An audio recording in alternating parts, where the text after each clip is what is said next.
திருச்சிற்றம்பலம். தென்னாடுடைய சிவனை போற்றி, எந்நாட்டவர்க்கும் இறைவா போற்றி. சைவ சித்தாந்த கழகத்தின் வாயிலாக ஒவ்வொரு வாரமும் நடைபெற்று வரும் இந்த திருவிளையாடல் புராணம் தொடர் சொற்பொழிவு நிகழ்ச்சிக்கு வருகை தந்திருக்கும் அனைவரையும் வருக வருக என அன்போடு வரவேற்று மகிழ்கிறோம். இன்றைய நாள் மிக ஒரு அருமையான ஒரு 3 விதமான நிகழ்வுகளை உங்கள் அனைவரோடும் பகிர்ந்துக்கலாம் அப்படின்னு திருவிளையாடல் புராணத்தை பொறுத்த வரைக்கும் இந்த திருவிளையாடல் புராணத்துல சுவாமியினுடைய திரும்ப திரும்ப அதை எத்தனை வாட்டி சொன்னாலும் அது வந்து அழுக்கவே இல்லை. அந்த ரொம்ப அவரோட அந்த எளிவந்த தன்மைன்னு சொல்லுவாங்க இல்லையா, சின்ன சின்ன விஷயத்துக்கெல்லாம் சுவாமின்னு இவ்வளவு அனுகிரகம் பண்ணிருக்கியா, உன் குழந்தைகளுக்காக நான் இவ்வளவு தூரம் ஓடி வந்து மெனக்கெட்டு உன்னையே வருத்திக்கிட்டு இந்த அளவுக்கு உன்னுடைய குழந்தைகளுக்காக ஆசீர்வாதம் பண்றதுக்கு, அவங்க கரையேறுவதற்காக உய்வதற்காக எடுத்த பிறவி உய்வதற்காக இந்த ஆன்மா போனா போகட்டும், இந்த ஜென்மத்திலேயாவது இந்த ஆன்மா கடை தேடிடாதா அப்படிங்கிற அந்த ஒரு நகர்வை நோக்கி நகர்த்தி செல்வதற்காக இத்தனை திருவிளையாடல் புரிந்தியா நீ செஞ்சிருக்கியா அப்படின்னு சுவாமி அப்படி நினைச்சு உருகிற மாதிரி சில சமயம் அந்த மாதிரி சுவாமிய பார்த்து அப்படியே இந்த என்ன சொல்றது, நெக்குருகான்னு சொல்றது இல்ல, இதுதான் அந்த நெக்குருகி போறதுங்கிறது. இதுதான் இன்னைக்கு வந்து 3 படலங்கள் என்ன அப்படின்னா, மா பாதகம் தீர்த்த படலம் 1, அடுத்தது வந்து அங்கம் வெட்டின படலம், அடுத்தது வந்து நாகம் எய்த படலம். இந்த 3 திருவிளையாடல்களை இன்னைக்கு என்னென்னு பார்ப்போம். போன தடவை வந்து ஒரு என்ன சொல்றது, இறைவனே பாலகனாகவும் வந்து முதியவராகவும் வந்து 3 விதமான, அதாவது குமாரனாக இளைஞனாக வந்து, பாலகனாக வந்து, முதியோராக வந்து மக்களினுடைய குறை போக்குவதற்காக, பக்தைக்கு ஏற்பட்ட துயரை களைவதற்காக இந்த மாதிரி 3 விதமாகலாம் வந்தாருன்னு பார்த்தோம். இன்னொருத்தருக்கு மனைவி விஷ அம்பு பாய்ந்து இறந்ததற்கு நேரம் காலம் எப்படி எல்லாம் அவங்களுக்கு அமைஞ்சிருக்குங்கிறதையும் பார்த்தோம். இன்னைக்கு மா பாதகம் தீர்த்த படலம். இது என்னது மா பாதகம் தீர்த்த படலம்? பாண்டிய நாட்டுல அவந்திங்கிற நகரம். இந்த கதை படிக்கும் போது ஒண்ணு புரியுது, பாண்டிய நாடு எல்லை ரொம்ப பறந்து விரிஞ்சு இருந்ததுங்கிறத புரிஞ்சுக்க முடியுது. இந்த அவந்திங்கிற நகரத்துல ஒரு அந்தணன், ஒரு பார்ப்பனன், சில சமயம் இந்த மாதிரியான பிறல் நிகழ்வுகள்லாம் நடக்கும். சிருஷ்டில சில விஷயங்கள் தப்பி பிறப்பது உண்டு. இந்த பார்ப்பனனுக்கு ஒழுக்கம் என்பது சுத்தமாகவே இல்லை. அந்தன குடும்பத்தில் பிறந்தும் கூட ஒழுக்கம் அப்படின்னா கத்திரிக்காய் கிலோ என்ன விலை அப்படின்னு கேட்கிற மாதிரியான ஒரு அமைப்பு. கொஞ்சம் கூட ஒழுக்கம் இல்லை. அவங்க அப்பா எவ்வளவோ கண்டிச்சு பார்த்துட்டாரு. சின்ன வயசுல அப்பா சொல்லும் போது காதுல வாங்காம ரொம்ப என்ன சொல்றது, திமிருத்தனமா தெரிஞ்சிட்டு இருந்த பையன் வளர்ந்து இளைஞன் ஆனதுக்கு அப்புறமும் அப்பா பேச்ச கேட்டாலே எரிச்சல் படுற அளவுக்கு கொஞ்சம் கூட ஒரு இதம் இங்கிதமே இல்லாமல் ரொம்ப முரட்டுத்தனமா பஞ்சமா பாதகத்தையும் செய்வதற்கு துணிச்சலுடைய இளைஞனாக வளர்ந்துட்டான்.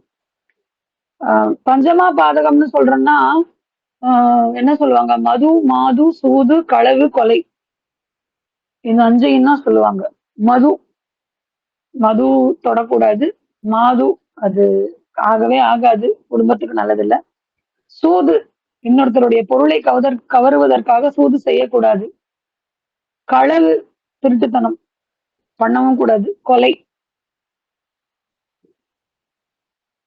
இந்த 5ம் மா பாதகம்னு சொல்லியிருக்கு. ஏன் இந்த 5ம் மா பாதகம்னு சொல்லியிருக்கு அப்படின்னா, இத நம்ம எப்படி இத மா பாதகம்னு நம்ம புரிஞ்சுக்கலாம், எதனால இத மா பாதகம்னு புரிஞ்சுக்கலாம் அப்படின்னா, ஒரு ஊர்ல ஒரு மனுஷன் இருந்தான். அவனும் இதே மாதிரி உயர்குலத்தை சேர்ந்தவன் தான். அவன் வந்து ஒரு தடவை வேதத்தை தவறாக சொல்லிட்டான். அதாவது ஸ்ரத்தையே இல்லாம, கவனமே இல்லாமல் வேதத்தை தவறாக சொன்னதுனால அவனை எவ்வளவோ தடவை அவனை தப்ப திருத்திக்க சொல்லியும் கூட அவன் அவனுடைய பிழையை திருத்திக்கவே இல்லை. விஷயம் ராஜா வரைக்கும் போயிடுச்சு. அப்பெல்லாம் பஞ்சாயத்துக்கு ஏதாவதுன்னா உடனே ராஜா கிட்டக்கு போயிடுவாங்க. ஏதாவது ஒண்ணுன்னா பஞ்சாயத்து தலைவரை கூப்பிட்டு அங்க வச்சுதான் பிரச்சனை எல்லாம் தீர்த்துப்பாங்க. பிரச்சனை ராஜா வரைக்கும் போயிடுச்சு. ராஜா கேட்டாராம், ஒரு வேதம் படித்தவன் நீ நீ கொஞ்சம் கூட கவனமே இல்லாம நீ சொல்லலாமான்னு. இல்ல நான் சொன்னதுல ஒண்ணும் தப்பு இல்லைன்னு. திருப்பி எங்க சொல்லு, என் முன்னாடி சொல்லுன்னு. அப்ப கூட அவன் பிழையாதான் சொல்லியிருக்கான். அவன் பிழையோட சொல்றாங்கிறத அவனால உணரவும் முடியல, அந்த பிழைய அவனால திருத்திக்கவும் முடியல. அப்பன்னா நீ ஒண்ணு பண்ணு, சரி உனக்கு தண்டனை உண்டு, ஆனா உன்னை கொன்னுட்டா எனக்கு வந்து பாவம் வந்து சேர்ந்துரும். அந்தணனை கொன்ன பாவம் சத்திரியனுக்கு பிரம்ம ஹத்தியா வந்து சேரும். அது என் தலைமுறையை பாதிக்கும். அதுக்கு நானே இடம் கொடுத்துட கூடாது. என் வம்சம் எல்லாம் நல்லா இருக்கணும். ஒண்ணு பண்ணு, இந்த மது, மாது, சூது, களவு, கொலை இந்த 5ல ஏதாவது ஒண்ணு நீ தேர்ந்தெடுத்துக்கோ. இல்லன்னா பொய். இந்த 5 வேண்டாம் அப்படின்னா பொய். ஆஹ் அந்தரன் பொய் சொல்லக்கூடாது. அதாவது வேதாந்த தப்பா சொல்றது இந்த ஆளுக்கு தப்பா தெரியலையாம். ஆனா பொய் சொல்லக்கூடாதுங்கிறதுல மட்டும் நல்லா உறுதியா இருந்தாராம். இல்ல பொய் சொல்லு. அப்படி பொய் சொல்ல முடியல அப்படின்னா இந்த 5ஐயும் நீ வந்து இந்த 5ல ஏதாவது ஒண்ண தேர்ந்தெடுக்கணும் அல்லது பொய் சொல்லணும். இந்த 2 தண்டனையில ஏதாவது ஒரு தண்டனை உனக்கு நிச்சயம் உண்டு. எது வேணுமோ நீயே செலக்ட் பண்ணிக்கோ. இவன் என்ன சொன்னான், ரொம்ப நேரம் யோசிச்சு பார்த்திருக்கான்.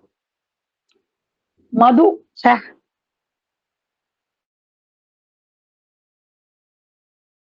அவன் எவ்வளவு பிரியமா நடக்கிறா, நல்லா எவ்வளவு அன்பா இருக்கா, அவளை விட்டுட்டு நம்ம யார்கிட்டயும் போக கூடாது. சூது அது கூடாது. அது தப்பு. ஏன்னா நமக்கு பெரியவங்க எல்லாம் சொல்லியிருக்காங்க, சூது வந்து மகா பாவம்னு. பாரதத்துல கிருஷ்ண பரமாத்மாவே சொல்லியிருக்காரு, சூது ஆடவே கூடாதுன்னு. களவு, ஐயோ நம்ம எப்பேற்பட்ட பரம்பரையில வந்திருக்கோம். களவு அது இப்படி திருட்டுத்தனம் எல்லாம் எப்படி பண்றது? அதெல்லாம் பண்ணக்கூடாது. கொலை, ஐயோ அந்த அளவுக்கு எல்லாம் நம்ம மோசமாக கூடாது. சரி ஒண்ணு வேணா நம்ம பண்ணலாம். பொய் சொன்னா அசிங்கப்பட்டுருவோம். யாருக்கும் தெரியாம ராத்திரில இந்த மது இருக்குல்ல, அதை மட்டும் கொஞ்சோண்டு எடுத்து இத்தனோண்டு டபக்குன்னு குடிச்சிட்டு தூக்கி ஓரமா போட்டுறலாம். அப்படி போர்வையை மூடி படுத்துடலாம், யாருக்கும் தெரியாது. ஊர் அடங்குனதுக்கு அப்புறம் இருட்டுல நம்ம ஒரு வாய் குடிச்சிட்டு படுத்துக்கிறது யாருக்கும் தெரியாது. காலைல எந்திரிச்சு நம்ம போய் குளிச்சுட்டு எப்பவும் போல நம்ம பூஜை வேலையெல்லாம் செய்ய ஆரம்பிச்சிட்டோம்னா யாருக்கும் தெரியாது. இங்கிலீஷ்ல ஒரு ப்ராவர்ப் சொல்லுவாங்க, first the man takes the drinks then the drinks takes the man அப்படின்னு சொல்லுவாங்க. மதுவை வந்து முதல்ல ஒரு ஒரு வாய் குடிக்கிறான்.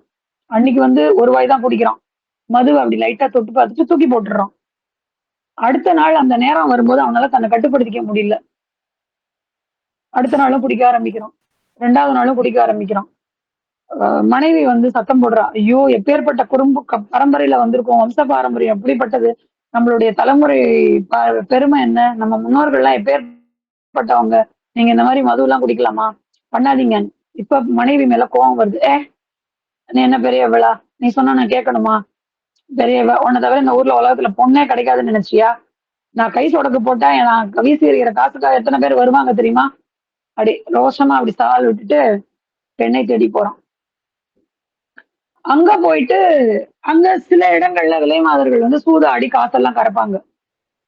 அங்க நீங்க வந்து என்ன நீ அனுபவிக்கணும் அப்படின்னா இந்த பந்தயத்துல ஜெயிக்கணும் அப்படிங்கிற மாதிரி சூது செஞ்சு இவன் காசு எல்லாத்தையும் கொஞ்சம் கொஞ்சமா கவர்றாங்க. இவனுக்கு காசு வேணும். அப்ப என்ன பண்றான், சொந்த வீட்லயே திருடுறான். சொந்த வீட்லயே திருட ஆரம்பிக்கிறான். இது தொடர்ந்து நடக்குது.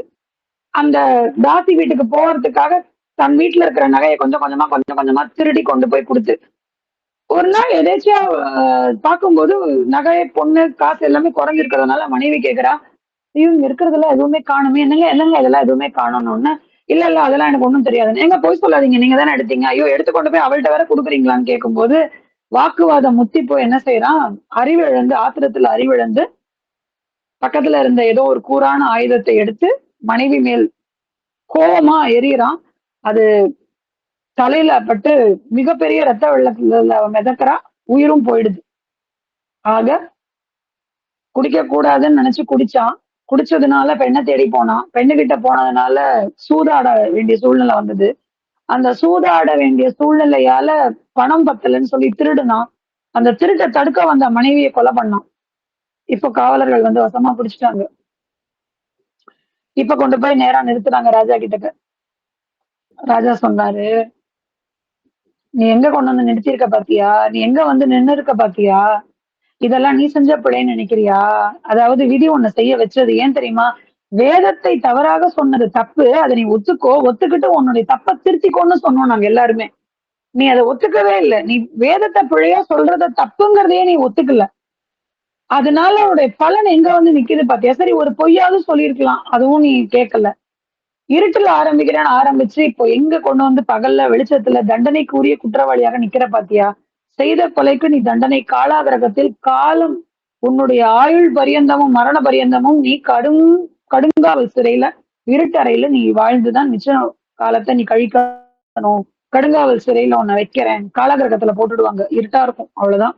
லைஃப் மொத்தமும் அங்கதான், அங்கதான் நீ இருக்கணும் அப்படின்னு சொல்லி தண்டனை கொடுக்குறான். இப்போ அரசனுக்கு ஒரு திருப்தி என்னன்னா, வெறும்னா வேதத்தை தவறா சொன்ன ஒருத்தனுக்கு இந்த ஒரு தண்டனையும் கொடுத்துட்டு அதனால பிரம்மகத்தி தோஷம் வந்துருமோன்னு பயந்த ஒரு மன்னனுக்கு கொலை செய்தவனுக்கு தண்டனை கொடுத்த அளவுக்கு மனசுக்கு ஒரு திருப்தி. ஆக இதனாலதான் பஞ்சமா பாதகத்தை செய்யக்கூடாதும்பாங்க. இதனாலதான் பெரியவங்க நமக்கு எந்த குலத்தவர் ஆயினும் பஞ்சமா பாதகத்தை செய்யக்கூடாதுன்னு சொல்லி வச்சாங்க. நம்மால என்னடான்னா, கொஞ்சம் கூட ஒழுக்கமே இல்லாம எல்லா விதமான விஷயத்தையும் கைவர கற்று தேர்ந்து ரொம்ப அப்படியே ஊதாரித்தனமா தெரிஞ்சிட்டு இருக்காரு. அதுவும் காமம், களவு, கொலை இந்த மூணையும் கை தேர்ந்துட்டாரு. என்ன செய்யறதுன்னு தெரியல. தந்தைக்கு ரொம்ப அவமானமா இருக்கு. ஊரே தூற்றுறது, என்னப்பா இப்படி ஒரு பிள்ளைய பெத்து வச்சிருக்கேன்னு. தந்தை மனம் வெதும்பி போய் பையன் கிட்ட கண்டிக்கிறாரு. இவருக்கு கண்டிச்சாலே பிடிக்காதுங்கிற ஒரு கட்டத்துல ஆத்திரத்துல அறிவளந்து தந்தையை கொன்னு போட்டுடுறான். தந்தையை கொன்னதுக்கு அப்புறம் அவங்க அம்மா கதறி அழறா. அம்மாட்ட சொல்றா, நீ என் கூட வந்துதான் ஆகணும். நான் எங்க போறேனோ அங்க உன்னை நான் கூட்டிட்டு போறேன்னு சொல்லிட்டு வீட்டுல இருக்கிற பொண்ணு பொருள் எல்லாத்தையும் சுருட்டிட்டு அவங்க அம்மாவை கூட்டிட்டு காட்டு வழியா போயிட்டு இருக்கான். செஞ்ச பாவம் கூடவே வரும் இல்லையா?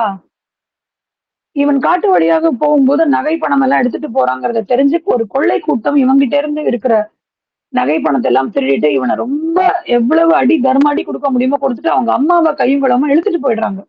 அவங்க அம்மாவை இழுத்துட்டு போய் ரொம்பவே நாசமாக்கிடுறாங்க. அவங்க அம்மாவினுடைய வாழ்வு சின்ன பின்னம் ஆயிடுது. அவங்க அம்மா கதறி துடிக்கிறாங்க. இவங்க அம்மாக்கு அம்மாவை பிரிஞ்சுட்டான். அம்மாவை அவங்க எங்க கூட்டிட்டு போய் அடைச்சு வச்சிருக்காங்கன்னு இவங்கனால கண்டுபிடிக்கவே முடியல. அப்படியே காட்டு வழியா போறான் போறான், நேரம் ஆக நாளாக பித்து பிடிச்சவன் மாதிரி ஆயிடுறான். செஞ்ச பாவம் மனசுல அப்படியே வந்து வந்து வந்து வந்து மிரட்டுது. அவனால எதையுமே சரிவர யோசிக்க முடியல, தூங்க முடியல, ஒரு பசி தாகம்னு எதையும் உணர முடியல. செஞ்ச தப்ப மனசாட்சி போட்டு வருத்தி எடுக்கும். யாருக்குமே தெரியாதுன்னு நினைச்சு செய்யற சில காரியங்கள் வந்து கடைசி நிமிஷத்துல அந்த மனசாட்சி எப்படி குத்துயிரும் கொலையுருமாக எல்லாரையும் இப்படி குத்தி கொதறி போட்டுடும். அதுக்காக தான் சொன்னாங்க பெரியவங்க எல்லாம், தெய்வத்துக்காவது பயப்பட்டு நட அப்படின்னு. இவனால எதுவுமே பண்ண முடியல. கால் போன போக்குல நடக்கிறான். காட்டு வழி பாதையில எல்லாம் அப்படியே நடந்து நடந்து நடந்து நடந்து நடந்து மதுரை நகரத்துக்கு வந்து சேர்றான். பிச்சைக்கார குலத்துல ஆயிட்டான். நல்ல செல்வந்தர் குடும்பத்துல பிறந்து செழிப்பான வம்சத்துல வந்தும் கூட செய்யத்தகாத செயல்கள் செஞ்சதோட பாவம் அவன் அப்படியே ரொம்ப பரிதாபமான ஒரு கோலத்துல கொண்டு வந்து நிப்பாட்டி மதுரை நகர வீதிகள்ல எங்கெங்கயோ சுத்தி திரியிறான். என்ன பண்றதுன்னு தெரியல. யார்கிட்டயாவது சொல்லி கதறி அழுது மன்னிப்பு கேட்கணும் போல தோணுது. ஆனா இவனை பார்த்தாலே எல்லாரும் தெரிச்சு ஓடுறாங்க, பயந்து ஒதுங்குறாங்க, இல்ல சீ போ அப்படின்னு தள்ளி விடுறாங்க. இவனுக்கு என்ன செய்யறதுன்னே தெரியல. ஐயோ ஆண்டவா, நான் செஞ்ச தப்புக்கு ஏதாவது ஒரு வழிகாட்டு அப்படின்னு சொல்லி, அதாவது அவனுக்கு மன்னிப்பு கேட்கறதா இல்ல செஞ்ச தப்புக்கு தண்டனை அனுபவிக்கிறதான்னு கூட தெரியல. அப்படியே நடந்து வரான். கோவில் கண்ணுல படுது. மதுரை கோவிலுக்கு பக்கத்துல வந்து நிக்கிறான். அங்க வேடுவனும் வேடுவச்சியுமாக சுவாமியும் அம்பாளும் சொக்கநாதரும் மீனாட்சி தாயாரும் உட்கார்ந்து சொக்கட்டம் ஆடிட்டு இருக்காங்களாம். இவன் வருவான்னு தெரிஞ்சுதான் சுவாமி வந்து வேடுவச்சியும் வேடுவனுமாக வந்து சொக்கட்டம் ஆடுறாங்க. ஆக்சுவலா இந்த மாதிரி வர்றதுல தாயாருக்கு விருப்பம் இல்ல. தந்தையை கொலை செய்தவன் தாயை மிகப்பெரிய சித்திரவதைக்கு ஆளாக்கியவன்கிறதுனால அவன் மேல தாய்க்கு கொஞ்சம் கோபம் இருக்கு. அவளால அதை வந்து மன்னிக்க முடியல அந்த குற்றத்தை. ஆனா அப்பாவுக்கு அப்படி இல்ல. இரு, நம்ம சிருஷ்டி தானே, நம்ம குழந்தை தானே, அவன் மட்டும் என்ன பூமியில இருந்து தனியா வந்துட்டானா, அவனும் நம்ம புள்ள தானே, சரி என்னதான் நடக்குதுன்னு பாப்போம் அப்படின்னு சொல்லிட்டு, வா வேடுவன் வேடுவச்சியா நம்ம போய் அவன்கிட்ட என்ன நடக்குதுன்னு கேட்போம்னு சொன்னா, கேட்கவா போறீங்க, சரி வாங்க உங்க கூடவே வரேன் அப்படின்னு அரை மனதாக தாயார் கிளம்பி வரா சுவாமி கூடவே. இவங்க ரெண்டு பேரும் சொக்கட்டான் விளையாடுறாங்க. இவன் நின்னு அந்த சொக்கட்டான் ஆடுறத பாத்துக்கிட்டே இருக்கான். முந்தைய ஆளா இருந்தா சூது எல்லாம் ரொம்ப கை தேர்ந்த ஆள் இல்லையா, பிடுங்கி பாஞ்சு நடுவுல போந்து ஆட்டத்தை கலைச்சு விட்டு முதல்ல இருந்து பந்தயம் கட்டி ஆடி சாமியவே தோக்க வச்சிருப்பான். இப்போ அந்த நிலைமையில அவன் இல்ல. கொஞ்சம் சித்தம் தெளிந்தும் சித்தம் கலங்கியும் ஒரு மாதிரியான நிலையில இருக்கான். என்ன பண்றதுன்னு தெரியல. அவங்களே அப்படியே பார்த்துக்கிட்டே இருக்கான். தாயார் நிமிர்ந்து கூட பார்க்கலையாம். தாயார் வந்து கடைக்கண் பார்த்தாலே போதும். தாயினுடைய கடைக்கண்ணுக்கே அத்தனை பாவமும் கரைஞ்சிரும். அவளுக்கு அதுல என்னவோ தெரியல. தாயாருக்கு திரும்பி கூட பார்க்க பிடிக்கல. கொஞ்சம் கூட மனசு வரல. அதனால அவன் பக்கமே திரும்பல. சுவாமிக்கு கொஞ்சம் மனசு கேட்கல. அவன் வந்து நின்ன கோலம் வந்து ஏதோ மனச வந்து அவர் அசைச்சு பார்த்துடுச்சு. ஏன்னா அவங்க அப்பா செஞ்ச பூஜை, பெரியவங்க செஞ்ச பாவமும் சரி, புண்ணியமும் சரி பிள்ளைகளுக்கு வந்து சேரும் இல்லையா? அவங்க அப்பா செய்த நல்ல காரியத்தை நினைத்து இந்த குழந்தைக்கு நம்ம ஏதாவது செய்யணும். நம்ம மதுரையம்பதிக்கு நம்மள நம்பி வந்துட்டான் அப்படின்னு சொல்லி, "என்னப்பா என்னாச்சு? யார் நீ? எதுக்கு வந்து இப்படி நின்னுட்டு இருக்க? என்ன வேணும்?" அப்படின்னு கேட்கிறாரு. என்ன வேணும்னு கேட்டதுதான் தாமதம். அவன் நடந்தது எல்லாத்தையும் சொல்லி கதறி அழுகுறான். இந்த மாதிரி நான் நல்ல குலத்துல பிறந்தேன். வேத அந்தணர் குலம். எங்க அப்பா எனக்கு வேதம் சொல்லி கொடுத்தாரு. திமிரெடுத்து போய் நான் அதெல்லாம் கத்துக்க மாட்டேன்னு சொல்லி எல்லா விதமான பாதக செயலையும் செய்தேன். காமம், சூது, களவு, கொலை எல்லாத்துலயும் கைதேர்ந்தவன் ஆனேன். நிறைய தப்பு பண்ணேன். எவ்வளவு பண்ணேன்னு எனக்கு ஞாபகத்திலே இல்ல. அப்பாவை நானே கொன்னுட்டேன். அம்மாவை நான் பிரிஞ்சுட்டேன். செய்யத்தகாதன எல்லாம் செஞ்சேன். வாழ்க்கையில எனக்கு நிம்மதியே இல்ல. வாழ்க்கை எனக்கு வெறுத்து போச்சு. என் உயிரை மாய்ச்சுக்கிறதுக்கு எனக்கு தெரியல. அடுத்தவங்களோட உயிரை எடுக்க தெரிஞ்ச எனக்கு என்ன எதுக்கு வாழ்றோன்னே தெரியல. எனக்கு எனக்கு போதும். எனக்கு இந்த வாழ்க்கை வேண்டாம். ஆனா எப்படி என் கதையை நான் எப்படி முடிச்சுக்கிறதுன்னு தெரியலன்னு சொல்லி விம்மி அழுகுறான். சாமி சொல்றாரு. அப்போ சொக்கநாதர் சொல்றாராம், தப்பு பண்ணவங்க எல்லாம் வாழவே கூடாதுன்னு அர்த்தம் இல்லப்பா. அப்படி இருந்தா அந்த பூமி வெறும் சுடுகாடா போயிடும். திருந்தி வாழ்றதுக்கு ஒரு சந்தர்ப்பம் கிடைச்சதுன்னா அதை நீ பயன்படுத்திப்பதானே அப்படின்னு கேக்குறாரு. நான் என்ன பண்ணணும்? திருந்த முடியுமா? எனக்கு ஒரு வாய்ப்பு கிடைக்குமா அப்படின்னு. எதிரில தெரியுது இல்லையா பொற்றாமரை குளம். அந்த பொற்றாமரை குளத்துல நீ என்ன பண்ற? முங்கி எந்திரிக்கிற. சரி. அப்புறம் ஒரு வேளைதான் உணவு சாப்பிடணும் தினமும். சரி. அப்படியே செய்யறேன். அடுத்து 3 வேளை கோவில சுத்தி வரணும். காலையிலயும் சுத்தி வரணும், மத்தியானமும் சுத்தி வரணும், ராத்திரியும் சுத்தி வரணும். சரி இப்படி செஞ்சா நீ செய். உனக்கு அதுக்கான பலன் கிடைக்க வரும்னு சொல்லி சொல்றாரு. சரின்னு சொல்லி இவன் குளத்துல மூழ்கி எந்திரிச்சு வரான். ஆனா அவங்க அங்க இல்ல. அவன் குளிச்சுட்டு வர்றதுக்குள்ள இவங்க எப்பவும் போல மறைஞ்சிடுறாங்க. ஆனா அவனுக்கு அது என்னன்னு கண்டுபிடிக்க தெரியல. சரி ஒருவேளை புருஷன் பொண்டாட்டி 2 பேரும் கிளம்பி போயிட்டாங்க போல இருக்குன்னு அவர் சொன்னதை வச்சு மனசுல வச்சு தினமும் கடுமையான விரதம் இருக்கான். குளத்துல முங்கி குளிச்சு இப்போ அவன் எந்த அளவுக்கு மோசமான நிலைமையில இருந்தானோ அந்த அளவுக்கு நல்ல நிலைமையில தன்னுடைய ஒழுக்கத்தை பேணி தவ வாழ்க்கை வாழ முயற்சி செய்து தினமும் கோவில வலம் வரான். அப்படியே ஓடுது, காலம் கனியுது. இந்த மாதிரி இருக்கிற காலத்துல அவன் செய்த பாவம் ஒரு கட்டத்துல நிவர்த்தி ஆகும் இல்லையா? கர்மா குறையற காலம்னு ஒண்ணு வரும் இல்லையா? அந்த காலம் வந்து கர்மா குறையிற காலத்துல அவருக்கு அதாவது ஆகாசவாணின்னு சொல்லுவோம் இல்லையா? அசரீரியா இந்த ஜென்மத்தை இதே மாதிரி மிச்ச மீதி காலத்தையும் நல்ல மனிதனாக வாழ்ந்து பிறர்க்கு உதவி செய்து தவ வாழ்க்கையோடு சேர்ந்த சிவத்தொண்டையும் செய்து நீ இந்த ஜென்மாவை நல்லபடியா முடிச்சிட்டு என்கிட்டக்க வந்து சேரு. அடுத்த ஜென்மா உனக்கு இருக்கும் நிச்சயமா. ஆனா இந்த ஜென்மாவை முடிச்சிட்டு என் பாதத்துல இளைப்பாறுவதற்காக வந்து சேரு அப்படின்னு சொல்லிட்டு ஆசி வழங்கி மறைகிறாரு. அவனும் வயது ஏற ஏற ஒரு நல்ல தவ நெறியராக மாறி அத்தனை பேருக்கும் நல்ல ஒழுக்கத்தை பயிற்றுவிக்கும் ஆசானாக இருந்து சிறப்பான ஒரு வாழ்க்கையை வாழ்ந்து தன்னுடைய அந்திம காலத்துல இறைவனடி சேருகிறான். இப்படியாக தவறு செய்த ஒருத்தனை தண்டிக்காமல் ஒரு அப்பாவினுடைய கண்டிப்போட கண்டித்து அருளிய படலம் பாதகம் தீர்த்த படலம். அடுத்ததாக அங்கம் வெட்டின படலம். ஒரே ஒரு இந்த அங்கம் வெட்டின படலம் நல்லா இருக்குது.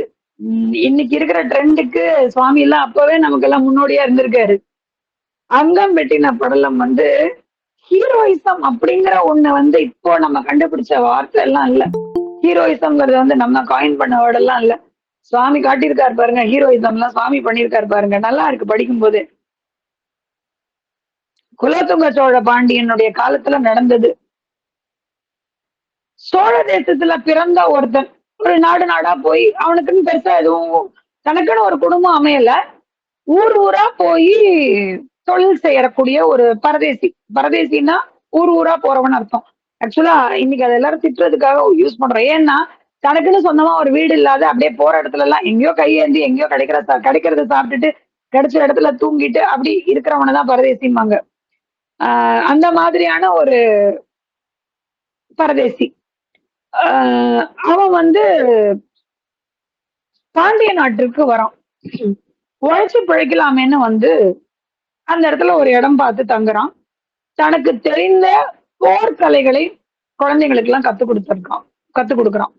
ஒரு என்ன சொல்லுவாங்க இன்னைக்கெல்லாம் அகாடமின்னு சொல்றோம்ல, அந்த மாதிரி மார்ஷியல் ஆர்ட்ஸ் எல்லாம் சொல்லி கொடுக்கறதுக்குன்னு ஒரு ஸ்கூல் வைக்கிறோம்ல, அந்த மாதிரி பயிற்சி பட்டறை வைத்து விற்போர், மற்போர், இதெல்லாம் வாழ்பயிற்சி இதெல்லாம் சொல்லி கொடுக்கிற பயிற்சி பட்டறை வைத்து நடத்தக்கூடிய ஆசானாக அவனுடைய தொழிலை துவக்கி அவன் அதுல வேலை செஞ்சு அதுல வர சம்பாத்தியத்துல வாழ ஆரம்பிக்கிறான்.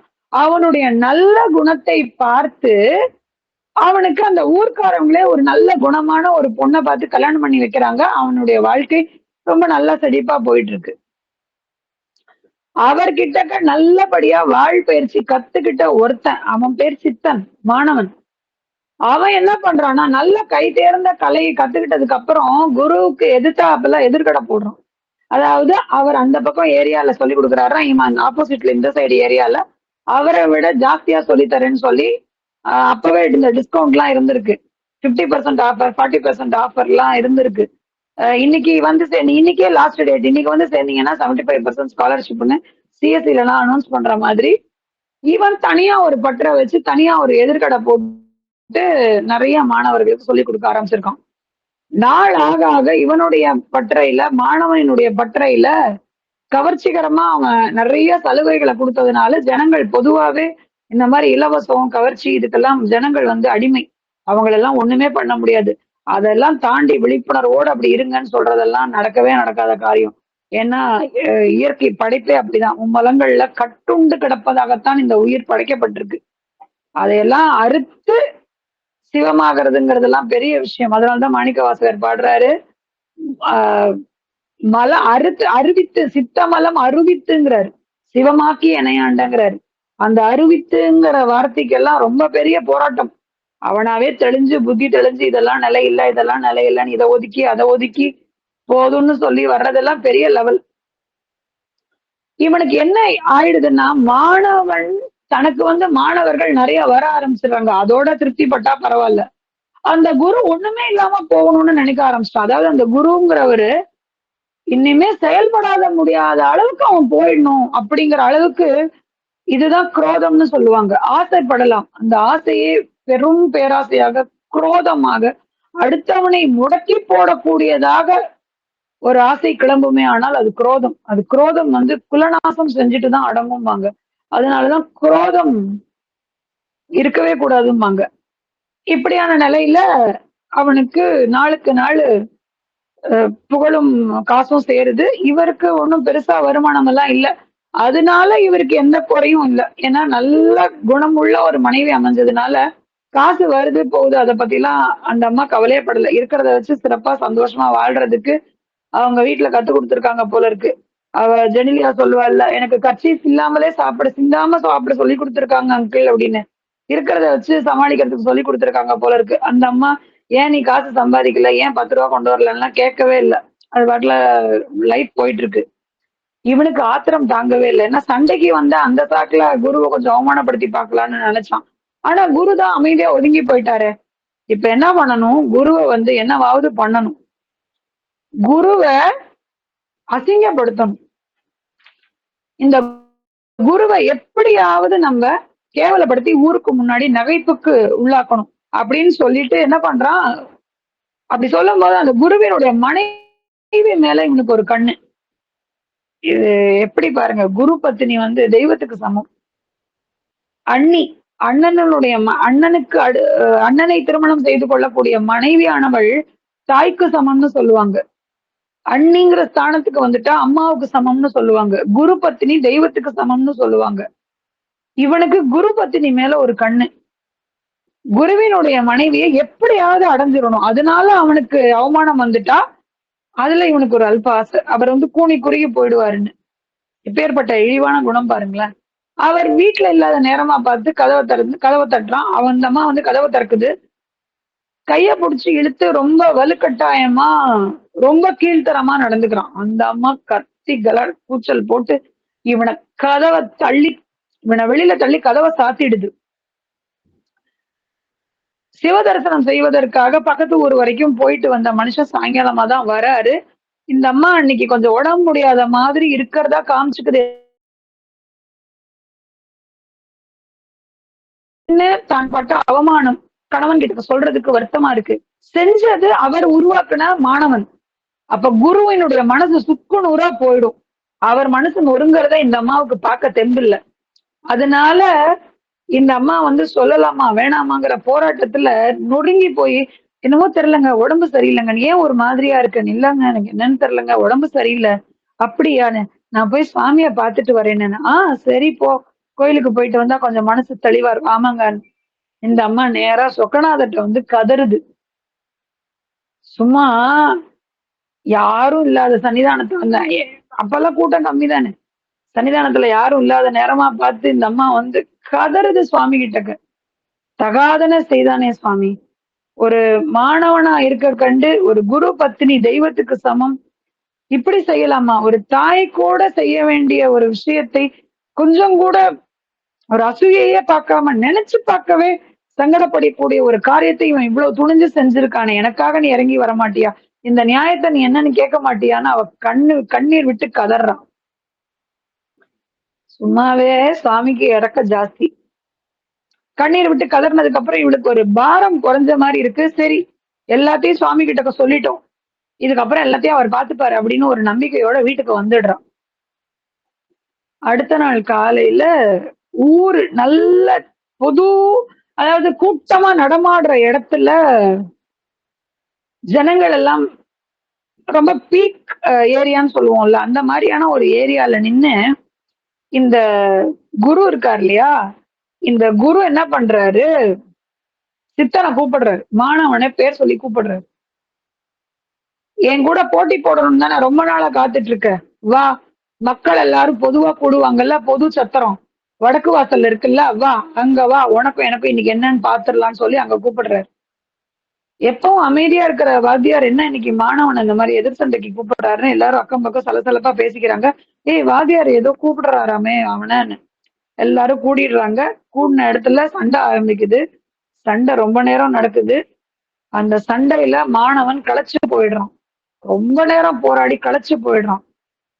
அப்போ குரு சொல்றாரு, என்னன்னு செஞ்ச நேத்திக்கு நான் வீட்டுல இல்லாதப்போ, அந்த வாளை எடுத்து, இந்த கைதான கதவை தட்டுச்சு, இந்த கண்ணு தானே குருவினுடைய பத்தினியை தவறா பார்த்தது, இந்த கால் தானே தவறான எண்ணத்துக்கு வேகமா நடந்தது, இந்த மனசு தானே குருவினுடைய பத்தினியை தாய் என்றும் பாராமல் தவறாக சிந்தித்ததுன்னு சொல்லி சொல்லி அங்கத்தை வெற்றாராம்.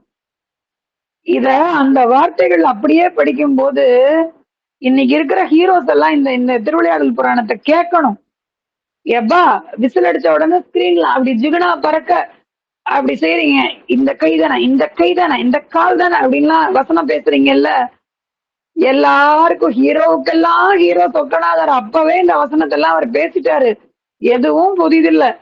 அது அந்த காரைக்கால் அம்மையார் அந்த பாட்டு வரும், என்றும் புதியது நீ மட்டும்தான், பழசுக்கும் பழசு நீ, புதுசுக்கும் புதுசு நீன்னு சொல்லுவா. அந்த மாதிரி அங்கமங்கமா சிதைச்சு வெட்டுறாரு. சித்தன் இறந்துடுறான்.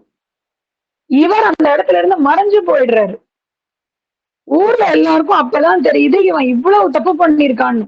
செஞ்ச தப்புக்கு தேவைதான். அவரே ரொம்ப அமைதியானவர் அந்த குருநாதரு.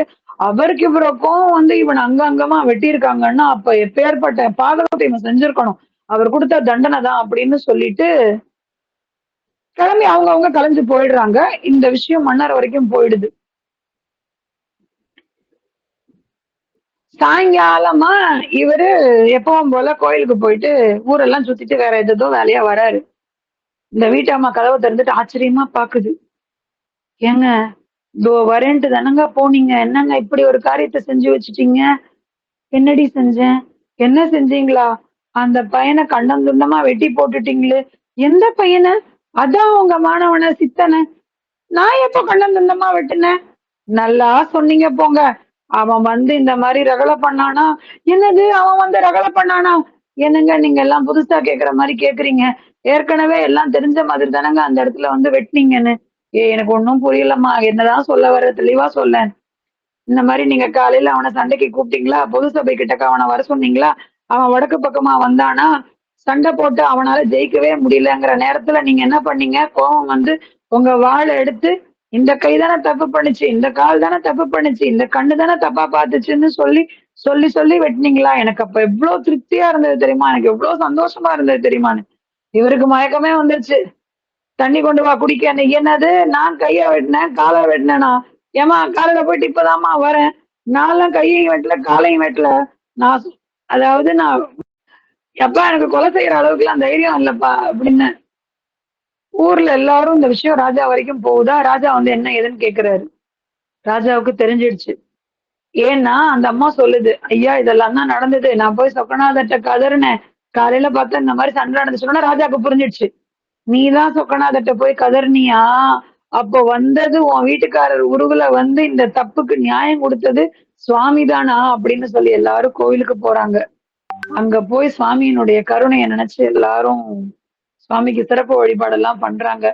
இந்த அம்மாவுக்கு என்ன பண்றதுன்னே தெரியல. கண்ணுல அப்படியே தார தாரையா தண்ணி கொட்டுது.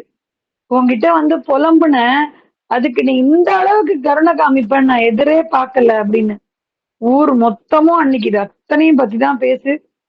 அதுக்கப்புறம் அவங்க சிறப்பு வழிபாடு சுவாமிக்கு ஏற்பாடு பண்ணத ராஜாவே வந்துட்டார் இல்லையா? ராஜா வந்தா சிறப்பு வழிபாடெல்லாம் நடக்கும் இல்லையா? இத பத்தி பேசி சுவாமி நமக்காக எவ்வளவு பெரிய கருணையெல்லாம் நடத்தியிருக்காருன்னு சொல்லி அந்த மக்கள் எண்ணி எண்ணி எண்ணி பூரிச்சு போனாங்களாம். இப்படியாக அங்கம் வெட்டிய படலத்துக்காக சுவாமி வந்து அனுகிரகம் பண்ணியிருக்காரு. மூணாவதா நாகம் எய்த படலம். அநேகமா இந்த படலம் வரைக்கும் தான் இன்னைக்கு பார்க்க முடியும். நேரம் அவ்வளவுதான் இருக்குங்கிறதுனால. இது ரொம்ப குட்டி கதை தான்.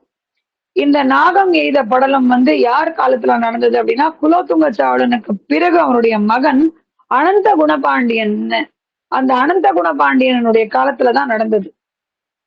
இந்த மன்னன் அனந்த குணபாண்டியன் அவங்க அப்பா மாதிரியே சைவ பக்தியில் சிறந்த மனிதன். சிவ நெறியில தழைத்து மதுரை மக்களை சந்தோஷமா ஆட்சி பண்ணிட்டு வரான். சமணர்களுக்கு இது சுத்தமா பிடிக்கல. எப்படியாவது இந்த மன்னனை கொன்னே தீரணும்னு எதேதோ சூழ்ச்சி பண்றாங்க. அவன் ஒவ்வொன்றுலயும் தப்பிச்சுக்கிட்டே வரான். தமிழர்கள் எல்லாரும் சேர்ந்து ஒரு வேள்வி, அபிச்சார வேள்வின்னு சொல்லுவாங்க அத. அதாவது கெட்டதுக்கு பயன்படுத்துற வேள்வி. அபிச்சார ஹோமம் செய்யறாங்க. இந்த அபிச்சார வேள்வி செய்யும் போது அந்த வேள்வியிலிருந்து எத்தனையோ மந்திர மாந்திரிகங்களை உருவாக்குறாங்க. அதெல்லாம் அவன் எப்படியோ முறியடிச்சிடுறான். எல்லாத்துக்கும் மிஞ்சி ஒரு அசுரனை உருவாக்குறாங்க. அந்த அசுரன் வந்து நிக்கிறான். அந்த நெருப்பிலிருந்து தோன்றிய அசுரன் வந்து நிக்கிறான். சொல்லுங்க நான் என்ன பண்ணணும்? அது அகல் விளக்க தேய்ச்சா பூதம் வந்து நிக்கிற மாதிரி அந்த பூதம் வந்து நிக்குது. அசுர பூதம். நான் என்ன பண்ணணும்? நாங்க சொல்ற ஆளை கொல்லணும், போட்டு தள்ளணும். சரி யார? இந்த நாட்டு மன்னனை. மன்னனையா? ஆமா. சரி எதுக்கு? அதெல்லாம் நீ கேட்க கூடாது, சொன்னா செய்யணும், அதான். சரி இப்படியே போய் கொல்லவா? அது உன் பிரியம், உன் இஷ்டம், உன் மாயாவி தனத்தெல்லாம் நீ காமிச்சாலும் சரி காமிக்காட்டாலும் சரி. இந்த ராட்சசன் என்ன பண்றான்? கொடிய நாகத்தினுடைய உருவத்தை எடுத்துக்கொண்டு ஊருக்குள்ள போறான். போற இடத்துல எல்லாம் நஞ்ச கக்கிக்கிட்டே போறான். அந்த நச்சு புகை, அந்த ரொம்ப பெரிய பாம்பினுடைய மூச்சு காற்றிலிருந்து வரக்கூடிய நச்சு புகை மதுரை மக்கள் எல்லாத்தையும் திணற அடிக்குதான். எல்லாரும் அப்படியே மயங்கி மயங்கி விழுறாங்க. விஷயம் ராஜா வரைக்கும் போகுது. மன்னனுக்கு என்ன செய்யறதுன்னு தெரியல. நேரா ஓடு கோவிலுக்கு. சுவாமி கிட்டக்க போயிட்டு, சுவாமி இந்த மாதிரி என்ன பண்றதுன்னு தெரியல, ரொம்ப பெரிய அழிவு மதுரை நோக்கி காத்துட்டு இருக்கு. சுவாமி நீ போய் சண்டை போடு, உன்னால முடியும் அப்படின்னு சொல்ற. அது எப்படி சுவாமி? போ, நான் கூட துணைக்கு இருக்கேன், நான் உனக்கு போ, போய் சண்டை போடு அப்படின்னு சொல்லி இந்த மன்னன் என்ன பண்றான்? அது நாகத்தை அழிக்கிறதுக்காக சண்டை போடுறதுக்காக ஆயுதங்களோட வரும். எத்தனையோ பானத்தை பானத்தை தொடுத்து பாக்குறான், எதுக்குமே அடங்கல. சொக்கநாதரை நினைத்து சந்திரபானத்தை விடுகிறான். அந்த நாகம் நொறுங்கி மடிகிறது.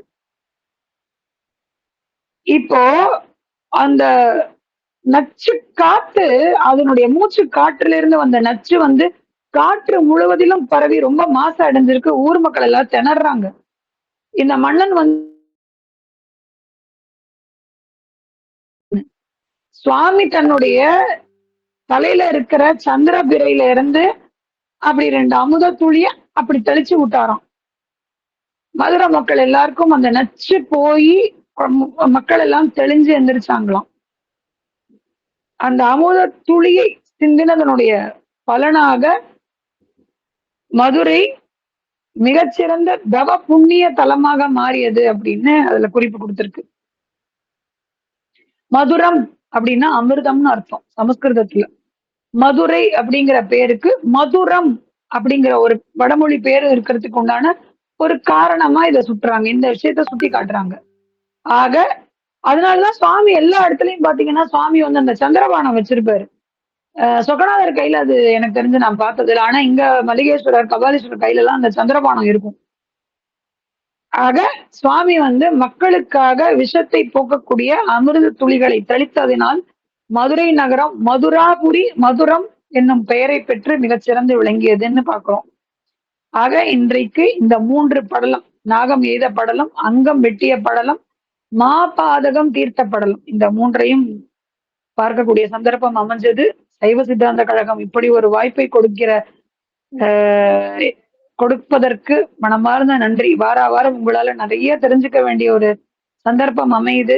தெய்வம் ஏதோ நம்மளையும் ஒரு பொருளாக நயந்து வந்து நீயே நினைவின்றின்னு சொல்ற மாதிரி பொழைச்சுப்போ அப்படின்னு சுவாமி கொஞ்சோண்டு அனுகிரகம் பண்றார். அந்த அந்த அமுத துளியில நாமும் கொஞ்சம் பருகிக்கலாம் அப்படின்னு சொல்லி நிகழ்ச்சியை நிறைவுக்கு கொண்டு வருகிறேன். சிவாய நம. திருச்சிற்றம்பலம். வான்முகில் வளாது பெய்க மலிவளம் சுரக்க மன்னர் கோன்முறை அரசு செய்க குறைவில்லாது உயிர்கள் வாழ நான் மறை அறங்கள் ஓங்க நற்றவம் வேள்வி மல்க மேன்மைக்குள் செய்வ நீதி விளங்குக உலகம் எல்லாம் ஆறிரு தடந்தோள் வாழ்க அறுமுகம் வாழ்க வெற்பை கூறுசை தனிவேள் வாழ்க குடம் வாழ்க செவ்வேல் ஏறிய மங்கை வாழ்க யானைதன் அணுகு வாழ்க மாறில்லா வள்ளி வாழ்க வாழ்க சீரடியாரெல்லாம். திருச்சிற்றம்பலம். தென்னாடுடைய சிவனை போற்றி, எந்நாட்டவர்க்கும் இறைவா போற்றி.